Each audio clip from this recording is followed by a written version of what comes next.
Bella a tutti ragazzi, ben ritrovati in un nuovo video del mercato a Batman napoletano. Come state? Spero tutto bene. In questo video andiamo a fare il pagellone del Napoli, della partita di ieri che ha fatto il Napoli. Questo video uscirà verso le 7:45 come ho pubblicato il primo video ieri, oppure lo imposterò per le 8 e YouTube lo metterà alle 8. Vabbè, non lo so, poi vedo quando lo pubblicare.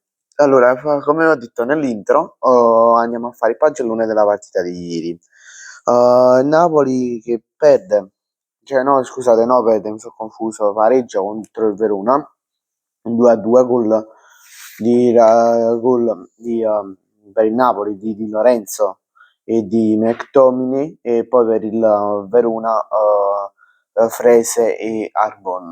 Arbon da recupero, mo io ingazza con questa cosa, quindi se volete andatevi a vedere il video che ho messo ieri sul post partita di Napoli-Verona. Vabbè, io direi di iniziare con il pagellone. Allora, partiamo dalla porta. Milinkovic-Savic, ovviamente per ogni voto vi spiegherò anche il perché. Allora, Milinkovic-Savic 3,5. Perché? Perché si fa trovare impreparato su alcune palle, alcuni palloni, su alcune ripartenze, quando, se non sbaglio, Giovane o un altro, non me la ricordo, tirava da centrocampo. Lui si faceva trovare sempre davanti la porta, cioè si faceva trovare al limite dell'area di rigore, e quindi non è una buona posizione. Cioè, è stato fortunato che Giovane ha sbagliato a mirare la porta, ha tirato direttamente fuori. Sì, è stato fortunato per questo, e perciò, essendo che si è fatto trovare impreparato, secondo me, e poi per i due gol che ha subito, secondo me a 3,5. Poi ovviamente siete liberi di pensarla come volete voi, e ditemi il vostro pagellone, fatevi un pagellone vostro e scrivetemelo qui sotto nei commenti.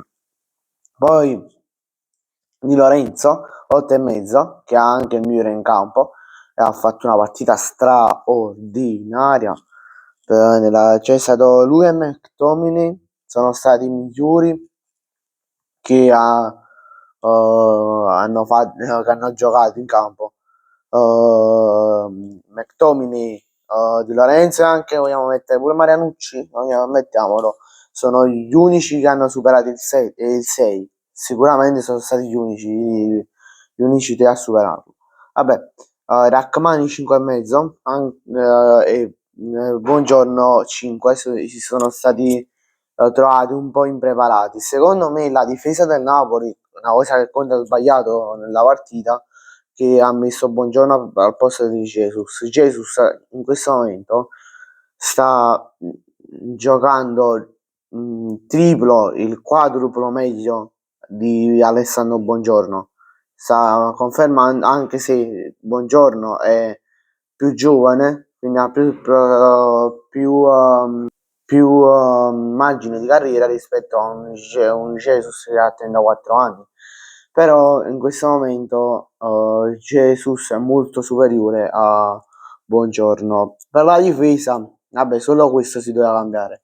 Vabbè, poi centrocampo, Politano, Lobotka, esterno di centrocampo, Politano 6, la partita mediocre, si sarebbe meritato anche il 5,5, però ho detto vabbè, è giusto perché mettiamogli 6.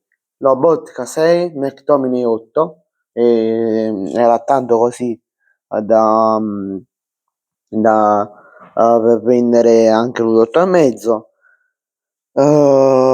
Poi Gutierrez 5,5, Elmas 5,5, Lang 5. Poi Lucca, cioè no, scusate, manca Haaland 4,5. Gli potevo dare anche un po' di più, però secondo me non se lo merita così tanto, non se l'è meritato. Lucca poco di più a Haaland, poco di più di Haaland, se li ho messi 5,5, poi Marianucci 7,5 e poi Spinazzola non me la sono sentita di dargli un voto perché ho visto poco, poca prestazione, quindi mi dovevano bastare magari 15-20 minuti. Poi il voto ad Antonio Conte, secondo me un 5,5 per come ha organizzato la partita, perché pensavano tutti i giocatori, il voto della squadra totale è 5,5, anzi 6, perché poi lì alzano la media McTominay, Di Lorenzo e Marianucci. La squadra pensava che scendeva in campo e vinceva già, però si è dimostrato di no. Quando il Napoli pensa questo è perché poi si dimostra che perdiamo. Questo è sempre successo contro il Bologna, contro anche altre squadre come il Milan e molte altre. Bene ragazzi, grazie a tutti per la visione, ci vediamo in un prossimo video, mi raccomando iscrivetevi al canale e lasciate un bel like. Ciao!